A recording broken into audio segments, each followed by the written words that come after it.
Welcome to episode 20 of Friends and Film, a podcast where we talk about the latest movie news and theatrical releases. I'm your host, Cooper Hood, at Coops_Hoops on Twitter, and as always, I'm joined by my co-host, Josh Straley, at StraleyStrong on Twitter. If you've not done so already and are new to the show, or returning, either way, you can follow and subscribe to the podcast on Twitter, Facebook, SoundCloud, iTunes, and YouTube by simply searching Friends and Film. Josh, what's going on? Cooper, I am doing great the first week of summer. Yeah, it's hasn't been the best weather here in Indiana. It's been raining constantly. No, I've been enjoying the freedom more than I have the weather. Yes. Yeah. Feels like a swamp town. Yeah, for sure. And, even though it's the first week of summer season for movies kind of kicked off last week with Civil War. Yeah. Took a little dip down this week, taking a little breather. Super slow week. In, the aftermath of Civil War. I don't think anyone wants to go up against competition with it. It's already over $800 million worldwide. Mm-hmm. So Marvel's well on their way to, another $1 billion film. Yeah, another $1 billion.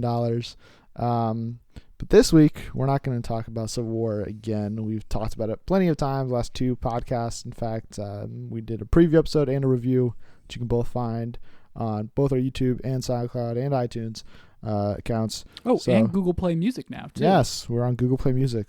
So go search Friends and Film on there, and you'll find us there as well. Not really sure about the specifics of how it works, but yeah, we're there.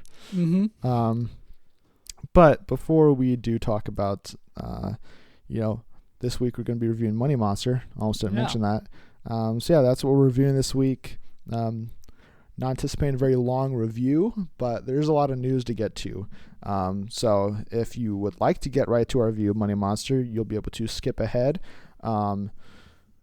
Try to include the timestamp in if you're listening on SoundCloud or iTunes. But if not on YouTube, if you're listening on YouTube, there's a icon on the bottom right of your screen. You'll be able to click that, skip right ahead, do our Money Monster review. But hopefully you stick around as we talk about some of the biggest news that dropped throughout the week. And we're going to start with the flyby, where we just do a quick run through of some of, the smaller but still interesting stories that happened. And the first one out the gate is Jack Black has joined the Jumanji reboot, according to The Wrap. Ooh. What's your immediate reaction to that? That's mine. I was like, okay, it doesn't, make me more or less excited for the movie. It's still a Jumanji reboot that I'm not that excited for. But I think Jack Black's, he can be funny. He can also not be. I think. Yeah. Like School of Rock's my favorite for Jack Black. Definitely. But also Tropic Thunder, he's pretty good in that as well. Okay. But what movies outside of those two have you watched and been like, wow, Jack Black made this movie great? It's got. I don't even know what other Jack Black movies I've seen that he's in besides those two. Honestly, I know like Goosebumps that he did this past year is on Netflix now. So That's not a good sign. I might check that out to see what it's all about. But it's got The Rock in it, though. Rock Jack and Black Kevin Hart's officially in it now. So good trio. Yeah, it seems it's going to do way more. It's going to be way more comedic based than the first one, which is kind of like a comedy adventure. This one feels it's going to be like a lot of comedy, which isn't surprising. But we also have a little bit of Star Wars news. Well, it's not really news. It's more of a theory talk, I think. Yeah. So if you watched episode 7, and if you haven't, I don't know why you haven't, but you should. What is wrong with you? There's this guy in there who's always sees a projection of him. His name is Snoke.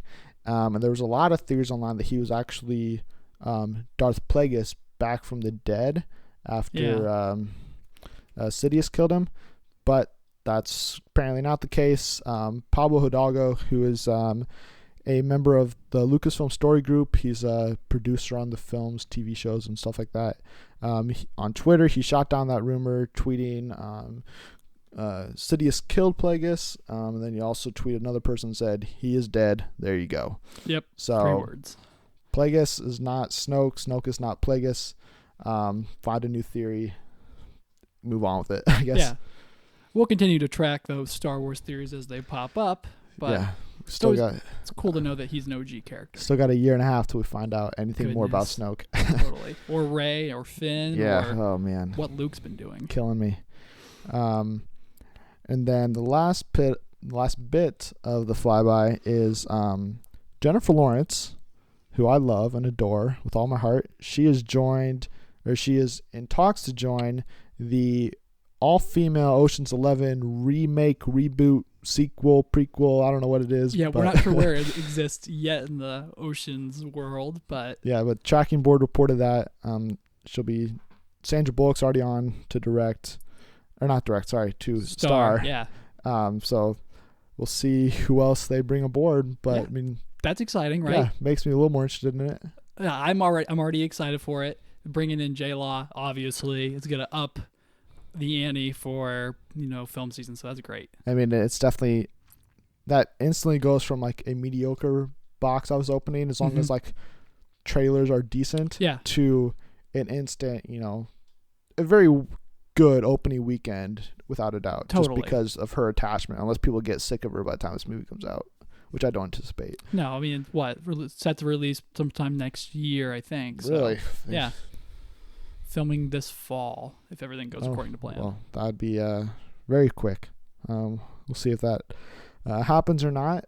But we also got some trailers this week. First one is Inferno, which is it's directed by Ron Howard, starring Tom Hanks, Felicity Jones, and it's the third installment of I can't remember what the author's name is. I don't know his name, but it's the Da Vinci Code trilogy. Da Vinci Code, Angels and Demons, and now it's Inferno, which the plot's loosely tied to Dante's Inferno. So somehow Tom Hanks has to stop this disease from spreading across the world, and then there's Felicity Jones is gonna help him out somehow, and there's this shot of blood bursting out of a building. It looks interesting. I think the premise at the very beginning was if you press this button, if you don't press this button, half the population. If you push the button, half the the narration at the beginning of the trailer is, if you push this button, half the population dies. If you don't push this button in 20 years or something like that, the humankind's gone. Dead. So the stakes are pretty high from the beginning. But like you said, it's got some sweet scenes in it. It's Tom Hanks, Felicity Jones, up and coming, and probably going to be in everything pretty soon. Yeah. I thought it looked all right. Yeah. I've not seen any of the other films. I've seen Da Vinci Code, and it was okay. Yeah. It was not the best movie I've ever seen. Yeah, my parents forbade me for watching it because of it's got religious ties to it. They're like, no, don't see it, Josh. All right, I won't. I was 10. So right. I'll check out Angels and Demons at some point before. But Da Vinci Code is really weird. Paul Bettany's in it, and he's what is he? He's like a fallen angel basically, and he's all white, and he's super pale. It's weird to look back now and see it like that. All right. Dan Brown, author of that trilogy. Okay, by the way. Thank you. And then we also got our first trailer as well for The Accountant, which is stars Ben Affleck, J.K. Simmons, John Bernthal, Anna Kendrick, and it's directed by Gavin O'Connor, who did Warrior, which is the MMA tournament movie that came out 2012 with Joel Edgerton and Tom Hardy. I love that movie. And this trailer was amazing. It was super good. I loved it.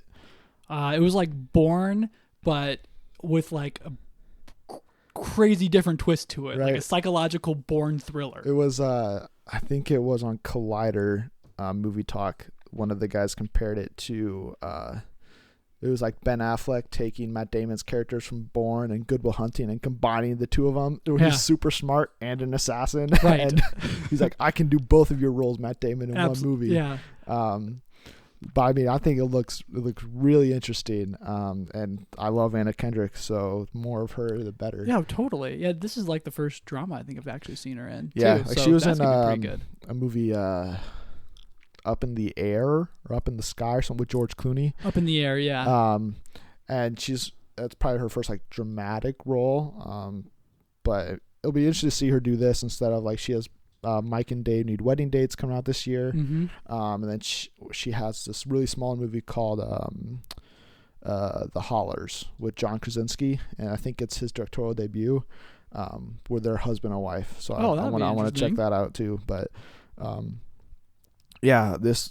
Count was high on my list for most anticipated movies of the year because of the cast and the director, and I think it'll hold up to that. You would call Up in the Air a drama instead of like a rom-com? Oh, I mean, it's like her role, and that's not like a comedic performance. So I'm just saying her role is more of a dramatic performance than what she's done with Pitch Perfect. Totally. So, Totally. And then our other trailer and last trailer that we got this week was the premiere trailer as well for Assassin's Creed, the video game adaptation, starring Michael Fassbender. And I'm really looking forward to this movie after this trailer. You saw it and went, that's awesome? Yeah. I mean, do you play the games, or have you played the games? I haven't played a single Assassin's Creed game. Well, I played the first two all the way through. I think I played at least half the third, and then the newest one, Black Flag, I've gotten about halfway through that as well. But I think it's so much fun just free worlding that that game, and just doing the parkour across buildings, assassinating people. And I like the kind of twist they're taking on it, where in the game, it's I can't remember what the machine's called, where the Animus. Yeah, the Animus. Basically in the games, he just lays there, and then he hooks up to a machine. He just lays there. But instead, in the movie, they like have him like connected to it, and then he's doing the actions, which can then lead to him actually be able to do this stuff in real life. So I think that's going to be really interesting to see. Does it look like it's going to make fans happy? I would think so. I mean, besides that, a lot of the stuff looks pretty,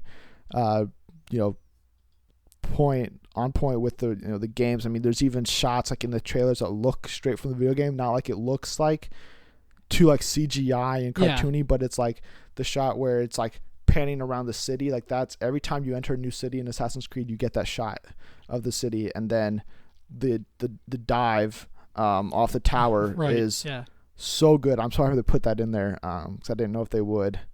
So I think it looks really good. Michael Fassbender is a great actor. Totally. So yeah, are you excited for this? I never played the games. The story sounds great. This idea that there's two ancient organizations that have been battling each other across centuries. So that's all sweet. And then the idea that it's a person going back in time to relive his ancestors' memories to find out something that will help him out in the future or in the present. That's cool too. I just need to see how they do it. Yeah, you just don't have the connection to it. I don't have a connection to it, and so I don't want to be like, oh, it looks odd or whatever. But I was surprised to see Jeremy Irons pop up in that for a few seconds. I was like, all right, well now I'm definitely into this. I think he does a good job in anything he's in. Yeah, Jeremy Irons is a really good actor, and he's part of the DCEU.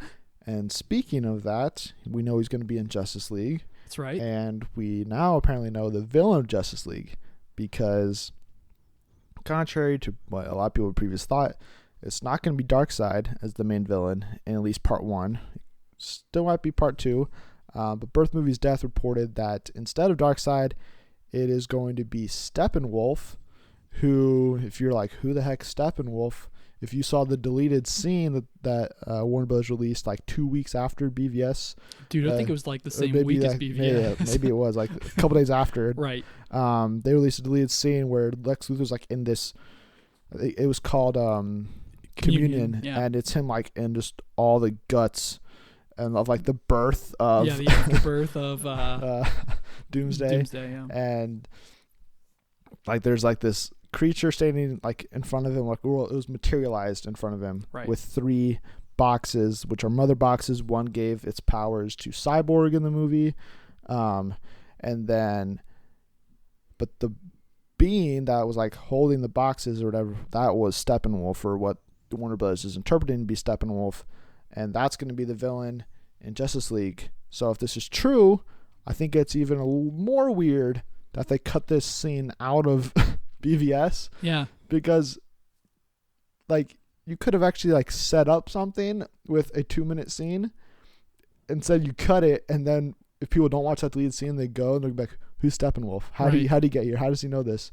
And they'll have to explain all that stuff in Justice League, take up more time instead of just telling us and showing us in the actual movie. And then it doesn't with that scene's added to it, it adds clarity to the final scene we see with Jesse Eisenberg as Lex Luthor, who's like, he's foreshadowing the arrival of Steppenwolf or, an alien army. He's like, they're coming, and you're probably not going to be able to stop them. Mm-hmm. And when you see that in the theater, you're like, wait, why is he crazy again? Wait, who's he talking about? Exactly. How does he know that stuff? Yeah. It's like, oh, okay. Like, that deleted scene makes a lot of sense in context with the movie. Mm-hmm. So why they cut it out, I don't know.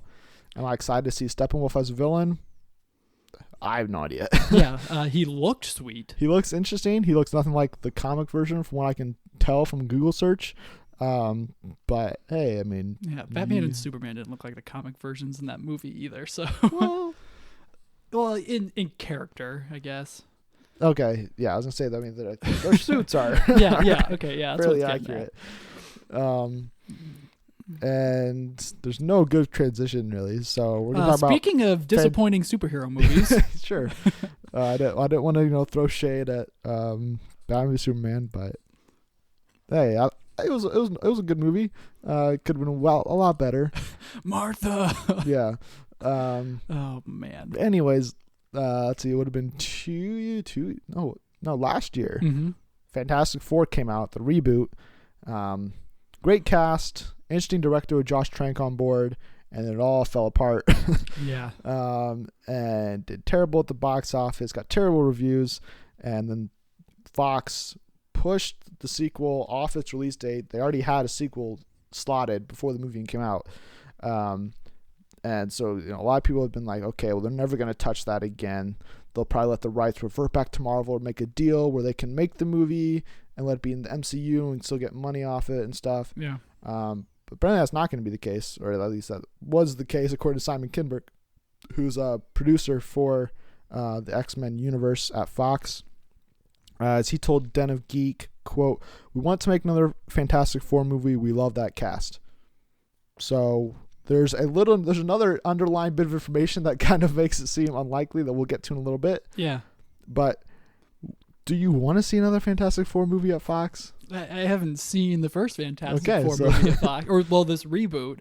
The cast is great, like he said, Michael B. Jordan, Kate Mara, Miles Teller, and Jim Bell. Awesome. Well, even who played Doctor Doom again? It's no. The motion capture guy. He's in Kong Skull Island. He's in Planet of the Apes reboot. Toby Kebbell. He really good cast, as you're saying. But when the studio comes in and the last third of that movie is just like, what the heck is happening? Okay. I don't know what happens, and I really feel bad to talk about this and not have actual firsthand knowledge, but apparently it was gritty and dark throughout the entire thing. Yeah, so the first 2/3 of the movie is it's a lot of setup. It's them learning how to use their powers and stuff. And it's still interesting, even though it is a lot darker than I would have imagined the Fantastic Four to be. But it was still very weird because, once they get their powers, they do this really weird thing where they fade out, and then 1 year later pops up on screen. You're like, wait, what? And the next thing you know, they're all trained, working for the government. And you're like, what the heck? What happened? Why did I miss all of that backstory? And instead, Mr. Fantastic, Reed Richards is in hiding on the run, and the Thing's blowing up tanks, dropping out of helicopters, and you're just like, what? And then Doctor Doom comes out of nowhere, and it's just so weird. So Fox basically came in and screwed the ending of that movie. It's because Josh Trank had weird issues, maybe Fox just being too controlling about the property. I have no firsthand knowledge. I just know that the last third of that movie was absolutely terrible. Okay, and director and studio didn't get along. Yeah, so do I want to see another Fantastic Four? Not with Fox. Okay. Send it back to Marvel. Let it be part of Phase 4. Sure. Then they can, do right by the character. and that's such a good idea too when you think about it. I mean, if they can get the casting right, sure, power to Fox, but synergize it with Marvel, where you can have your cast feeding into their films, and you can use their cast and feed them into your movies. I mean, I don't know how profit sharing is going to work. We'll find out with Sony and Marvel's Spider-Man. Well, it seems like Sony gets all the profits. Well, that's the report, which I'm not sure how Disney's okay with that. Besides, unless there's like, listen, we're just tired of seeing Spider-Man screwed up, so.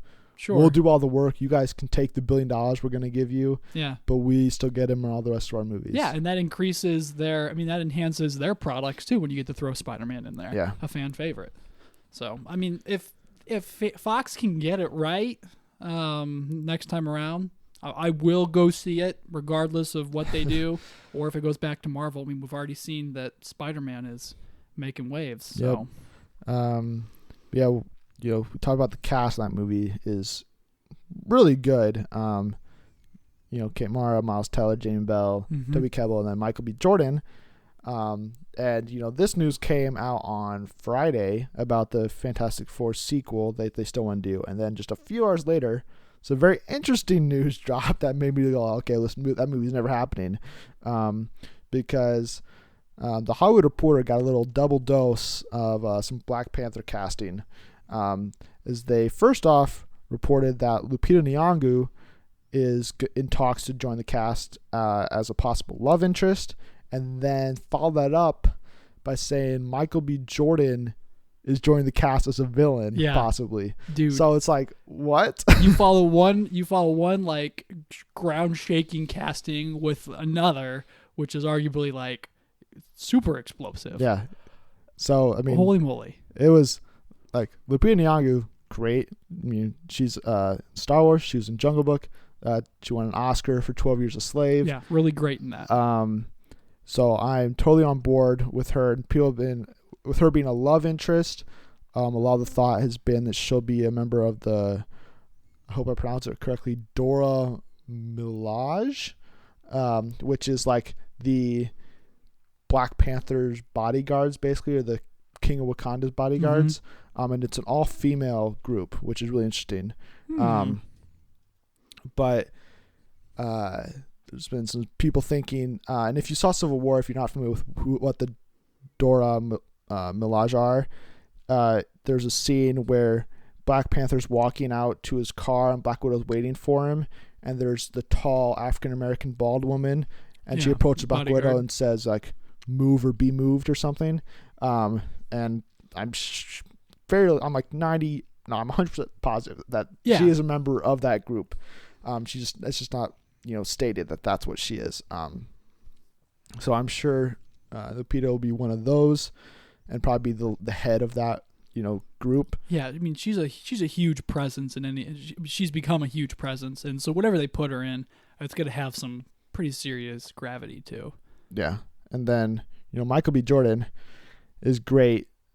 Not only because he's a great actor, but it continues the theme with Ryan Coogler of giving them movies together, left and right, because he's been in every Ryan Coogler movie so far. Started with Fruitvale Station, then did Creed, and now he's going to do Black Panther while we wait for Creed 2, which hopefully Ryan Coogler also directs. Yeah. But it's really interesting because you look at how good Creed did last year. Marvel snatched up everybody. Yeah, from that totally. Movie. Ryan Coogler directing Black Panther, Michael B. Jordan's in Black Panther, Tessa Thompson's in Thor Ragnarok, right? And then Sylvester Stallone is in Guardians 2. So it's like, oh my gosh, so good.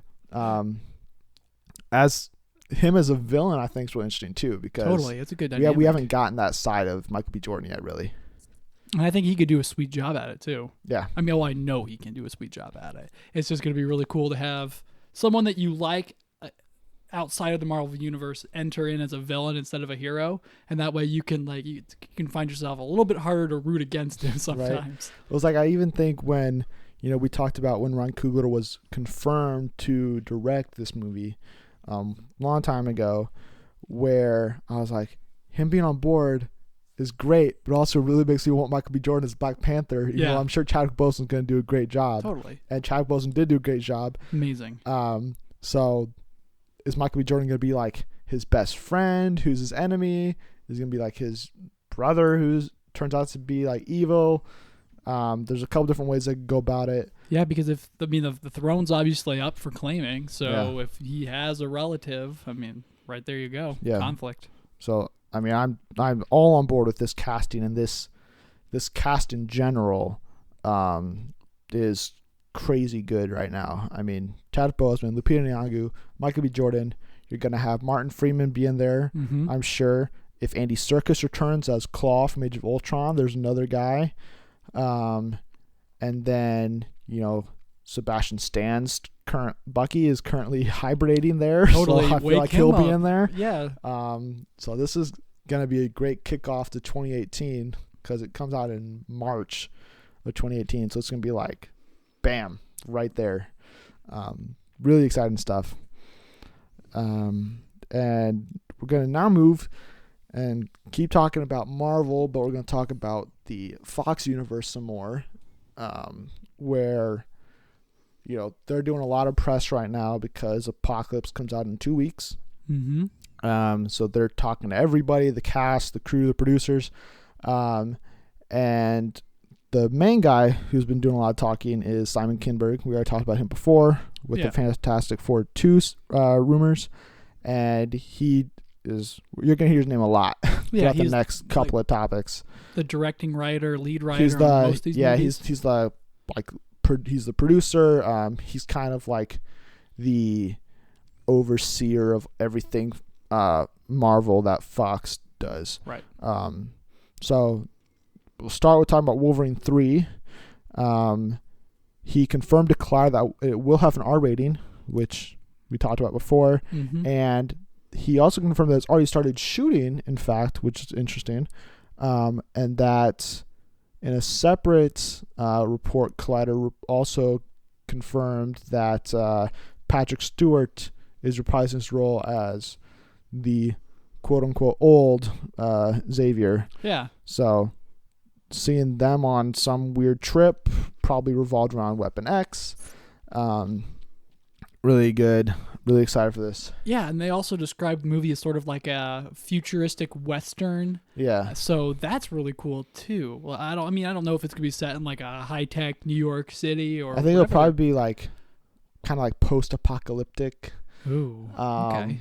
Where it's not like the future, Days of Future Past, where everything is like dark and century robots are like ruling the world. But sure, I think it'll definitely be where either the world is in kind of like this destructive mode, or he's just in a part of the world that is Book of Eli esque. That's what I hope for. I mean, if you throw Wolverine into Book of Eli, like, yes, yeah, totally. that's an insanely great movie right there. As long as he has he has the adamantium claws too. Yeah, it's not the same with he will. The bone. I mean, we know he will by that point because the last X-Men trailer showed us he has the adamantium claws back. Yeah, and that's in the 80s. So true. Unless he loses them again, we should definitely have the adamantium claws back for Wolverine 3,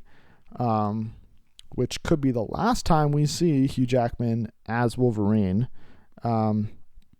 And they're kind of going in this new age where they're introducing a lot of new characters in X-Men Apocalypse. Well, not new iterations of old characters, right? Of Jean Grey, Cyclops, Storm, Nightcrawler, and Simon Kinberg was talking to Coming Soon, and he said that the next X-Men movie is going to take place in the 90s.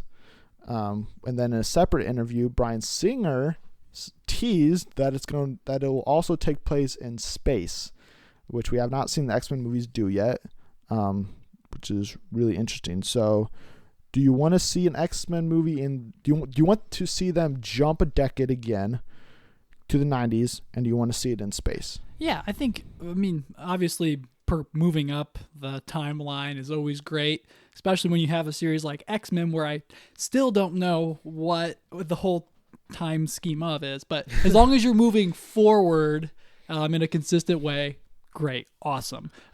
You move up to new technology. Yeah, events in the 90s are always cool. Yeah, I mean, at this rate, we'll be in the present day and only 3 more sequels. Exactly. So I don't know what the space dynamic is going to be, but I think that we could lend to some interesting plot. Yeah, it could be really interesting. I've not that big of knowledge about X-Men history and their villains and stuff, so I'm not really sure, if that means, what kind of, space villains can be coming to fight the mutants, unless it's something like they have the rights to like Galactus, which is, thanks to their owning the rights to Fantastic Four. So that'd be really interesting, because that's like, how do you go a step up from Apocalypse? You bring Galactus. Yeah, totally. Would be crazy. But the one thing that's kind of unclear with Kinberg's comics, at least, about the next film taking place in the 90s, is he says the next X-Men film will take place in the 90s. He doesn't say, like, okay, well, the follow-up to Apocalypse is going to take place in the 90s. So this could mean, do you think he means that it is, like, the 7th X-Men movie, like, in that franchise? Or do you think it could be something like New Mutants is in the 90s, or both? I kind of took it as New Mutants is going to be in the 90s. That way, you've jumped 10 years, this new class of X-Men that we're going to be introduced, or new iteration of X-Men that we're going to get introduced to in Apocalypse, is going to be grown up, and now it's time to bring in a fresh wave of trainees.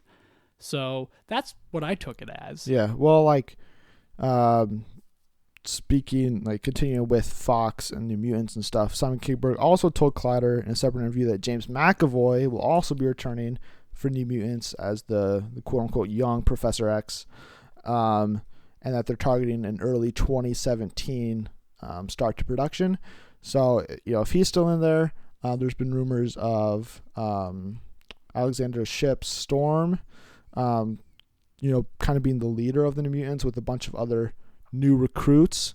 So I think that'll be really interesting to see. And I think Kinberg's comics about the 90s is about New Mutants, where we'll see kind of, actually, I don't know, because I think it'd make almost more sense to do a buffer film kind of, and do the Mutants in like the mid 80s, and then, or mid to late 80s. Sure. Yeah, I gotcha. And then do the next X-Men movie in like the 90s, where you could actually include the New Mutants in there, which I think they'll do either way. Totally. But it kind of gives them a little more room to kind of show, instead of having a 2 to 3 year gap between an X-Men movie, where it's like, okay, well, these characters aged 10 years, but they look exactly the same basically as they did last time.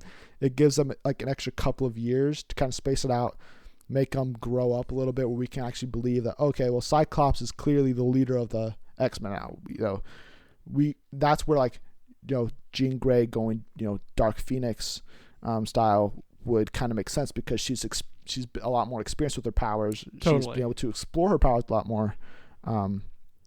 So I kind of like that strategy more than doing, just both like 90s set in like the same, like set like a year apart kind of. Right. I think I like that too, especially when you consider that when you need something to kind of fill the gap a little bit before you push them into another, another apocalypse scenario. Yeah. You know what I mean? So that's about right. Yeah. I don't know, this promotional train for Apocalypse kind of winding down now, and it's blowing my mind that nobody is asking Bryan Singer or Simon Kinberg and saying, okay, tell me which movies are canon. Yeah. Like, in my lead up, or like when I go to watch Wolverine 3 in preparation, are X-Men 1, 2, and 3 canon? Yeah. He says I don't know. Because they kind of, go back and forth with like, okay, well, Wolverine Origins is not canon, but we also hate X-Men 3, so just kind of forget that happened, but also it still kind of did happen. So yeah, it's almost like he said. It's almost like he didn't want to throw out the movie. So he's like, everything is still canon until we do a movie that no longer makes it canon. So it's like the Days of Future Past, like dream ending, kind of takes the ending of X-Men 3 out because Jean Grey's dead at the end of X-Men 3, right? And clearly she is alive at the end in the very last scene of Days of Future Past. But they've also said that scene's not necessarily reality. It's kind of a goal that like that's like the perfect result of everything. If everything goes correctly, then that's how the future should look. But it's like, what? That's dumb. Tell me which movies work, which movies go where, just like make it clear. Absolutely. Which is why I just need them to catch up to present day. So like they stop retconning stuff. They just move everything forward. They don't have to be like, oh, okay, like we're changing this up, so kind of forget about that movie, but don't forget all of it because this part still kind of connects. It's like, wait, what? It's like they're gonna retell. I'm not even gonna get into it. Should really. Should we just write an open letter to Bryan Singer and ask him?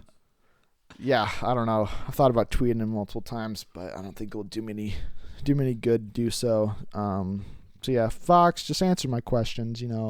Tell me the chronology. Is that a word? It is now. Sure.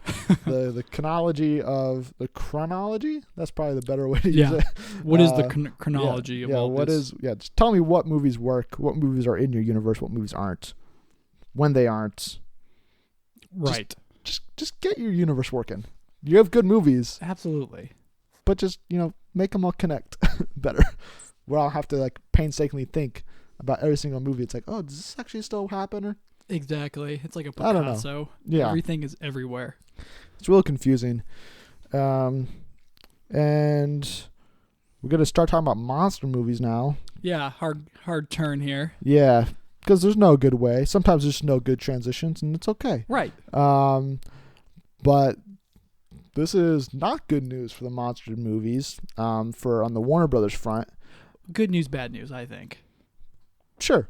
So the first kind of the okay to good news is Godzilla 2, they announced, is being pushed. It was previously scheduled to come out on June 8th, 2018, and is now coming out 9 months later on March 22nd, 2019. And then they also announced they placed a date for the Godzilla vs. Kong movie. Yeah. And it'll come out May 29th, 2020. Godzilla versus King Kong, everybody. Who doesn't want to see that? And the cool thing too is, okay, Kong Skull Island can be a part of this. Like it is a part of it. Yeah, because they got the rights back from Universal, which I have been way behind on reading up on all this. So I went down the rabbit hole today, and with them getting the rights back from Kong Skull Island, they also get back rights to Rodon, who's like this pterodactyl flying creature that Godzilla can fight, as well as Mothra, the giant moth, or my favorite, King Ghidorah. I probably butchered that, but it's like the Hydra monster. It's a 3-headed dragon, and it's the coolest thing that Godzilla ever fights. So they can totally use any one of those monsters for Godzilla 2. It's going to be awesome. Yeah, I mean, I really liked the first Godzilla movie. It's great. Is it the best story? No. But is it a fun like escape monster movie? Yes. So it's like that's what I expected. Did they kill off Bryan Cranston too early? Absolutely. Way too early. I went to the movie because of Bryan Cranston, and they murdered him. Yeah, 10 minutes in. 15 minutes to be fair. Oh, that made me mad. Yeah, but I still love the movies. So. Yeah, Kong Skull Island is an interesting idea because that movie takes place in like the World War II era, I believe. It takes place in the past. So, whatever, which kind of sucks because that movie has a great cast, and it sucks that Brie Larson and Tom Hiddleston and the rest of them aren't gonna be able to keep continuing forward. Right. Where they're gonna they'll be dead. At some point they'll find Kong. Kong will kill him, save him. I don't know what he's gonna do, and then we're gonna skip 60 years right to now. I am excited for Godzilla 2. Godzilla vs. Kong is going to be a crazy movie to watch. I can't wait to see what they do. But I think the reason Godzilla 2 got pushed, and this news came out after they officially pushed the movie. Yeah. Deadline revealed that Gareth Edwards has left the project as the director. So that's super disappointing. Yeah. If you don't know, he did the first one, and now he's directing Rogue One. Right. So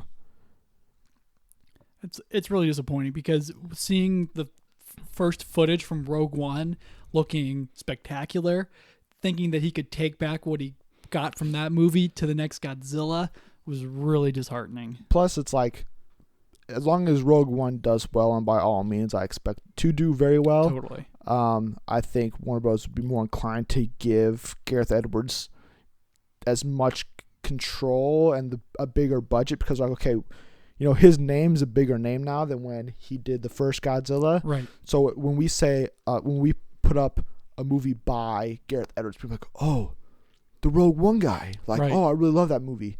And they'll go out to see it, even if they didn't maybe see the first Godzilla. So that kind of sucks. But it kind of also kind of makes me think that maybe Lucasfilm and Disney have bigger plans for Gareth Edwards. Maybe a Rogue One sequel. I don't know how it works. Yeah, totally. Maybe he does a different anthology movie. Maybe he goes over to Marvel. Sure. I don't know, but I think Gareth Edwards is a really good director. Totally. So seeing what he can do with, these other franchises, I'm really looking forward to. Mm-hmm.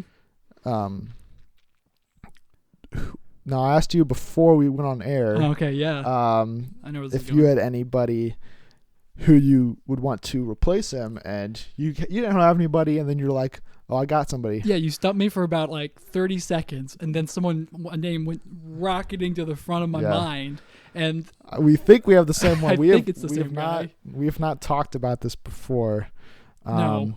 But you just want to go on the count of, we'll go 1, 2, 3, say the name? Yeah, I think so. Okay. I'm most positive it's the same guy. So am I. And if not, it's going to be really funny. All right, sure. Okay. 1, 2, 3, Dan Trachtenberg. Yes. Okay. On the same page. The J.J. Abrams protege from 10 Cloverfield Lane. Yeah. Which we reviewed a while ago. Go back and check it out. He did a marvelous job on it. Yeah, he really did. And, hearkening back to that review, we kind of talked about how he made John Goodman the real monster of the movie, even though there was an actual other monster. Right. Major spoilers for Cloverfield. But it's the same thing where he can, I think he'd be able to portray Godzilla in whatever he goes up against as a major threat, and he'd be able to do the same kind of anticipation and mystery that Gareth Edwards did with the first one, where you don't see a lot of Godzilla throughout that movie, and then when he shows up, you're like, oh my gosh, it's Godzilla. Yeah, you see him in the dark or in shadows, and then when you finally see him, you're like, oh man, this is Godzilla, in every sense of the word. I don't know. He's just, it was marvelous. Yeah. So Dan Trachtenberg's definitely top of my list. I can't believe we both for who I want. Yeah, it was I can, but at the same time. Yeah, I was just trying to I was just thinking after the news drop, who do I want to replace? I was like, oh, of course, Dan Trachtenberg. Mm-hmm. No brainer. And then since we agreed, I was like, okay, well, we need some other suggestions. So I was trying to rack my brain, and I was like, it won't happen because of scheduling, but I would love to see what Peyton Reed would do. Oh yeah, with it. But Ant-Man and the Wasp comes out a month after Godzilla 2, so there's no way scheduling wise that it could work. Right. I instinctively said Guillermo del Toro. No. Yeah. Sorry. right off the top of my head, and then I was like, no, okay. And then that's when I got only my if it second guy. means we get a Pacific Rim crossover where they fight Godzilla. That would be awesome. He could totally. I would love to see There's that. a robot Godzilla that the U.S. Army creates to fight him because they're worried that he's too unbeatable. That's totally a plot that could happen. We don't need like a robot Godzilla. I just want like the Jaegers or Jaegers, whatever they call them, Pacific Rim. Just have them. Godzilla defeats some menace, but then he also lays waste to like half the continent in the process, and they're like, okay, we can't look this aside anymore. Jaegers, go in there, do your thing, and then we have this epic robot first Godzilla fight. That'd be really cool. That's Pacific Rim 2's plot right there. Sure, Stephen tonight. You're welcome. I just gave you your movie. Another one that I didn't really think of instantly, but looking through IMDb and lists and stuff, David Yates, I think would be an interesting choice. He's a bigger name because of his ties to Harry Potter, but he also did. I'm trying to think of the movie that I saw his name on, and I was like, oh, there it is. That's why I want David Yates on there. Got to be able to handle the spectacle of it all, and then heavy CGI coordination. So, Let me see. I'm trying to think why I chose him. Oh, because he's doing Legend of Tarzan this year. Oh, that would be. And I was like, it's not a monster. It's not a. There's no gigantic monsters in that movie. Right.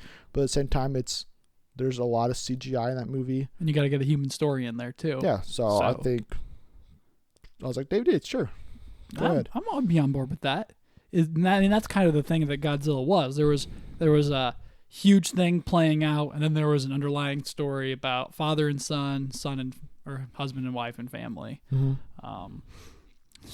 But if they get Dan, if they get Reed, or if they get Yates, I'm ready for Godzilla too. I think Dan's definitely like the top choice by 1,000 miles, and then any other choice they get, I'll probably be like, oh yeah, okay, that's good. I mean, unless there's another choice I just can't think of, but sure. All I can think of now is Dan Trachtenberg. Totally. If it's not Dan Trachtenberg, I'll probably be disappointed, unfortunately. Especially because I know if he gets this movie, he'll crush it, and when he gets this movie done, he's in the clear to do any project that he wants. Well, then he takes a kind of similar path to Gareth Edwards with us, and he does his kind of indie movie, then he does a Godzilla movie, yes, and then he can do a Star Wars movie or something. And that's what I want him for, because his storytelling ability in 10 Cloverfield Lane was exactly what I want to see Star Wars anthology movies do. So WB, go call Dan Trachtenberg, get him on the phone, get him to do Godzilla 2. Promise you it'll be a good move on your part. I guarantee it. That's the end of our news. And we're going to move on to our review of Money Monster, which came out this week. Directed by Jodie Foster, stars George Clooney, Julia Roberts, Jack O'Connell. You want to start it off? Give your general non-spoiler thoughts. Well, just as you named the cast right there, amazing. Their performances are crazy good. Jack O'Connell, he was great. His accent, his Queen's accent, for an English person, like for an English guy, whoa. Yeah. Like I bought it 100%. I never thought once went, oh, that's not that good, or like unbelievable, or whatever the case may have been. But the movie as a whole is okay. It wasn't anything where I left the theater going, whoa, that was, that really made me think, or that was really intense. But Jodie Foster really did a good job, I thought, of trying to marry the appeal of George Clooney and the humor between him and Julia Roberts, their characters. There's a lot of quips back and forth throughout a really serious, a really intense movie. But as the movie kind of ended up, there was this, it was weird. it wasn't exactly that I felt I'd seen something like incredible, but at the same time I was like, oh, there's a lot of good things in there, but I don't know what to do with all those good things. Rating? Rating, I gave it a 3. Okay. 3 ticket stubs. So it wasn't the greatest thing in the world, but it still had it had some saving grace to it. Yeah. I would agree with a lot of what you just said. It's definitely, like you said, it's an okay movie. That's the best way I can describe it, really. It has good moments. It doesn't really have a lot of bad moments. It just kind of has a lot of like, okay, like, come on, like, do something. Right. Like, get me excited, get me interested, type of thing. And because of that, it's kind of predictable. I was kind of just sitting there watching. I wasn't like invested in the story, really. I was kind of, okay, this is happening. This is going to happen. And then at a certain point, I just kind of realized, I was like, I'm not going to like the end of the movie. I can just tell. I didn't. And it just could have been a lot better than what it was. George Clooney and Julia Roberts were both fine. They were both, good performances, not great. Not standouts. I mean, I think George Clooney's just being himself. Besides, there's a lot of dancing with George Clooney that I was not prepared to see. That's definitely right. In the movie. But Jack O'Connell, you talked about him. He stole the movie for me. He really killed it in this role, and I've seen him in this and Unbroken so far. And then he also had a small role in 300, Rise of an Empire. Yeah. And that movie's okay. But I think in all of his roles I've seen him in, he's always been great. He really sells me on his characters. He's just an interesting guy. He's very likable. And in the movie, even though he's, kind of crazy, you still really care for him, and you're like, okay, yeah, like I agree with you, and I think a lot of, and like the other people in the movie, you'll eventually come to his point of view instead of the other way around. Yeah. So yeah, Jack O'Connell was great. He was kind of like the reason that this movie got. I'm gonna give it a 3 out of 5 as well. 3 out of 5 ticket stubs. But if Jack wasn't as good, it probably would have been a 2.5. Yeah. Movie. Totally. But Jack O'Connell just keeps doing these mediocre movies that not a lot of people watch, and he was up for Han Solo. I'm very happy that Alden Ehrenreich got Han Solo, but I'm ready for Jack O'Connell to get some other major franchise under his belt, whether it's the lead or just as a major supporting character. Get him in the MCU, get him in the DCEU, get him in Star Wars, get him in, I don't even know what else. Godzilla. Sure. Have him and Aaron Taylor Johnson could be best buds. So yeah, just get Jack O'Connell in more stuff. He's really good.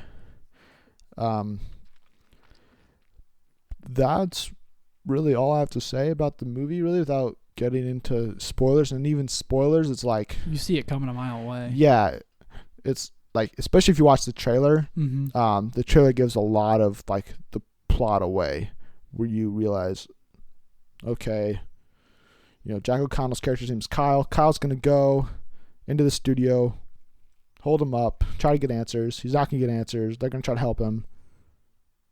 Then the movie ends, type of thing. Right. So those are non-spoiler thoughts. We're not going to have a lot of spoiler thoughts, I don't think, about the movie. There's like one spoiler. But we'll talk about spoilers. And the thing I didn't like the ending because they killed Jack O'Connell's character, and it was a bad finish to the movie, where the whole movie he's trying to get people to understand his point of view and realize, look, these people are corrupt. This money system is corrupt. This corporation is stealing. It stole $800 million from our pockets. Yeah, the shareholders.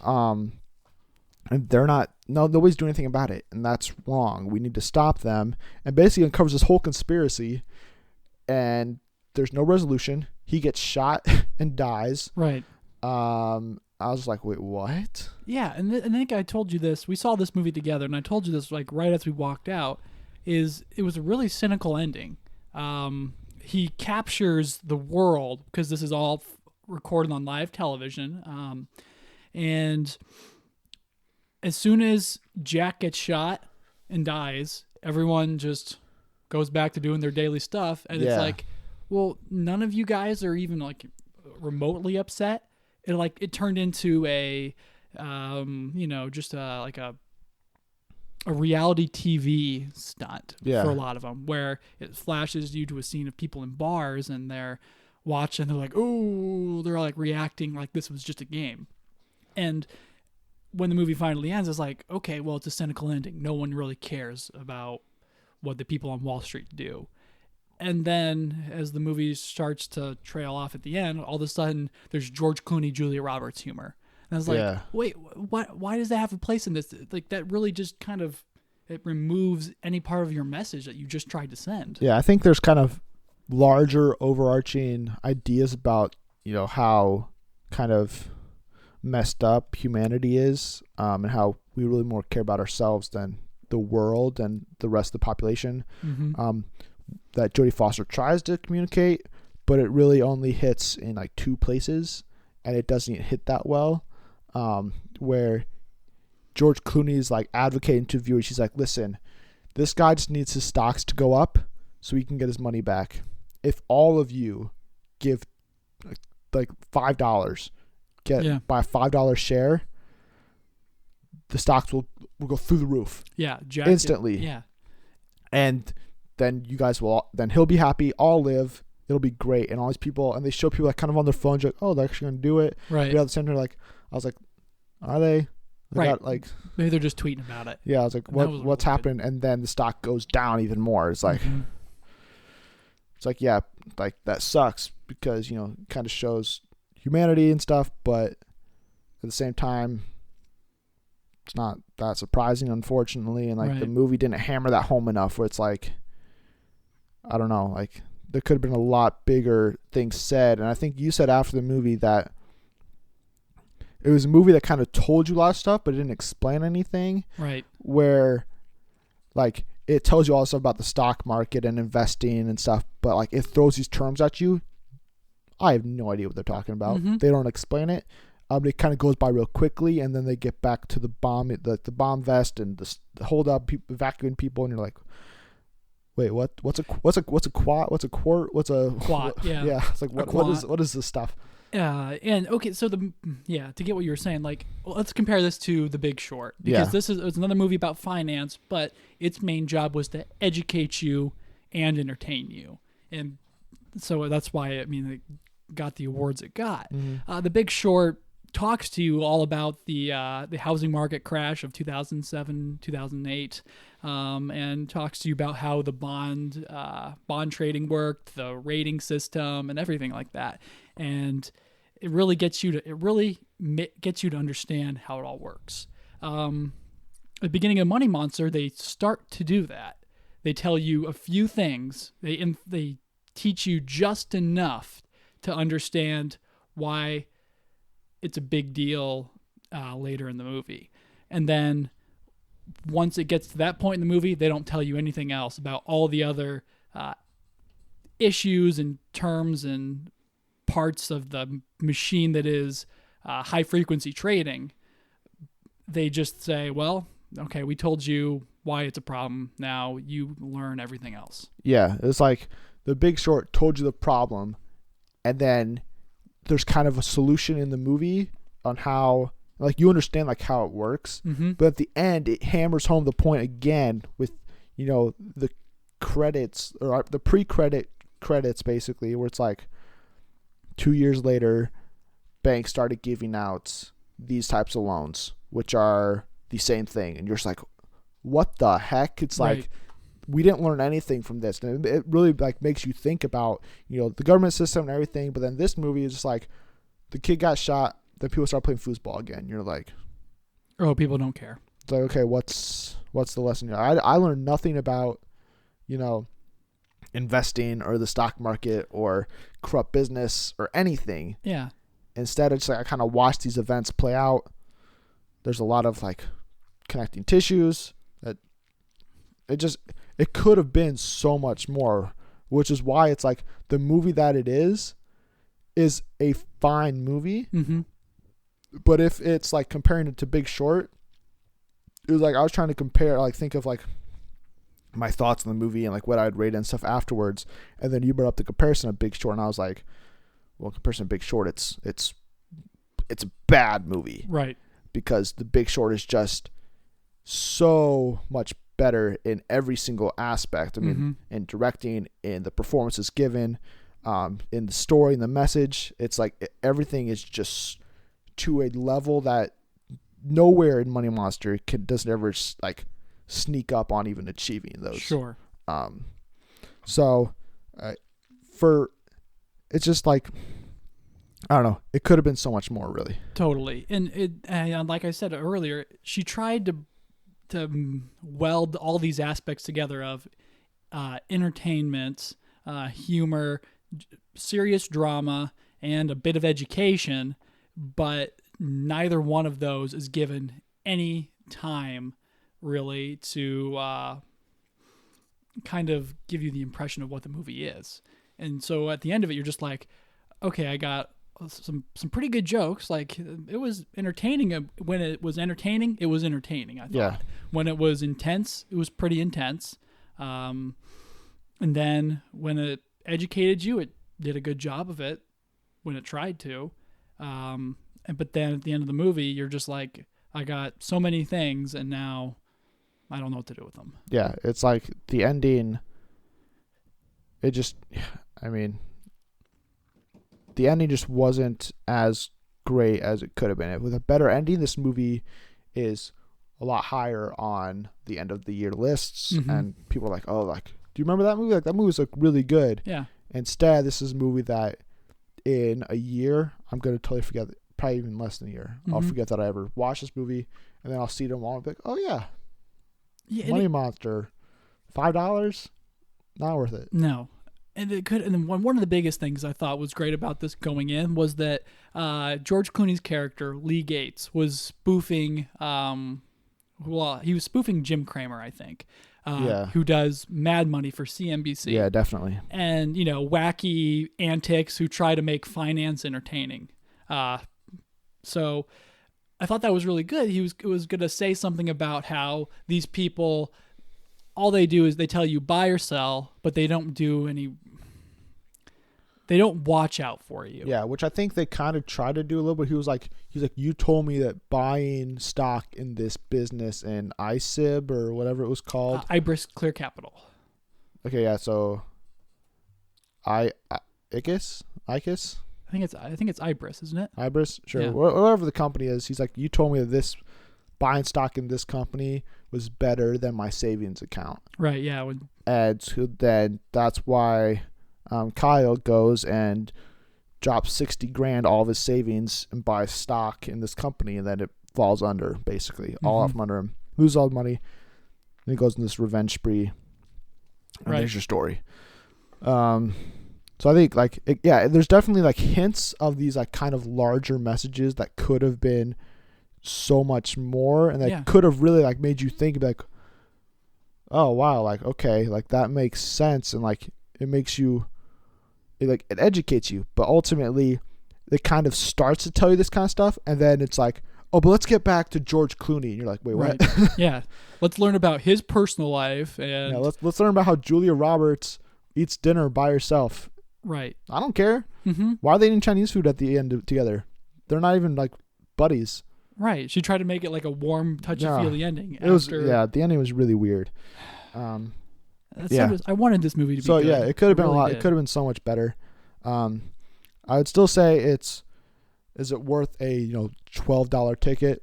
I would say no, but if there's a matinee showing and you're interested in seeing it, you could, a $5, $6 ticket, I think is, an okay deal for this movie. I think it has entertaining parts. I don't think two of my younger sisters wanted to see this, but then they found out it was R, so they couldn't. I don't think this movie needed to be rated R, honestly. I mean, just some language. That's it. The language and like the random sex scene in the closet. I was like, yeah, that whole joke about the cream. I was like, what? Right. What is happening? That was like in the first like 2 minutes. This dude like, yeah. You forget about it before you remember why they tried to make it funny. Oh wait, why is this dude? Oh, that's right. Is that okay? Yep. Well, that's okay. So yeah, that kind of just sums up the whole movie, kind of. Right. Exactly. Yeah. It's kind of like, okay, well, take me back to this other point, but then you're like, oh, okay, well, this isn't that interesting either. Yeah, it just could have been a lot better. Watching it when it gets on Netflix.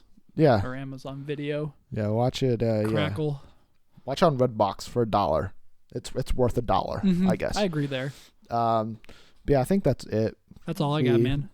It's our shortest probably review. The episode's still, I mean, it's short in comparison to what we've done recently. Yeah. That's going to be it for us during our time away. Be sure to tell us your thoughts on everything we covered by tweeting us at Friends and Film, where you will receive updates on the podcast, movie news, and more. You can follow me personally on Twitter at Coops_hoops, and for all my Marvel thoughts at CooperMCUEX. And if you're interested what I am up to, you can follow me on Twitter at StraleyStrong. And if you're listening to this on YouTube, SoundCloud, or iTunes, please subscribe, like, share, give us a thumbs up. And if you are on iTunes, or if you're not on iTunes, head over there, subscribe, and give us a kind review. It'd be greatly appreciated. 5-star review telling us what you like about us. And you can still give us constructive criticisms. You know, we're open to, you know, if you don't like to hear about a certain movie, and there's enough of you who actually like, okay, we don't care about this kind of stuff, we'll stop talking about it. Like, yeah, sure, we like talking about this stuff, but at the same time, it's like this. We're doing this because we like it.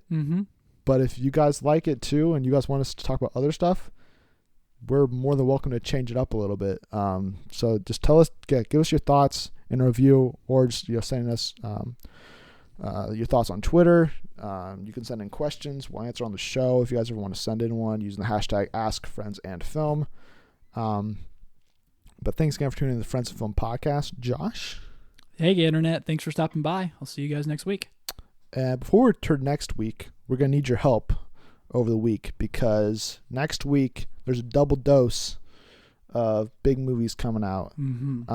We have 2 R-rated comedies, The Nice Guys and Neighbors 2 Sorority Rising, both coming out next week. So we need your help choosing which one to review. We'll do whichever one gets the most votes. I'll probably see both regardless. So there will be a poll up on Twitter either Tuesday or Wednesday, probably Tuesday afternoon, night, sometime like that. So vote on that. Let us know. Let your thoughts be heard so we can make more of you guys come back for another episode. But before we do that, be sure to watch some new movies. Vote in the poll before we return next week with the review of whatever movie you guys decide.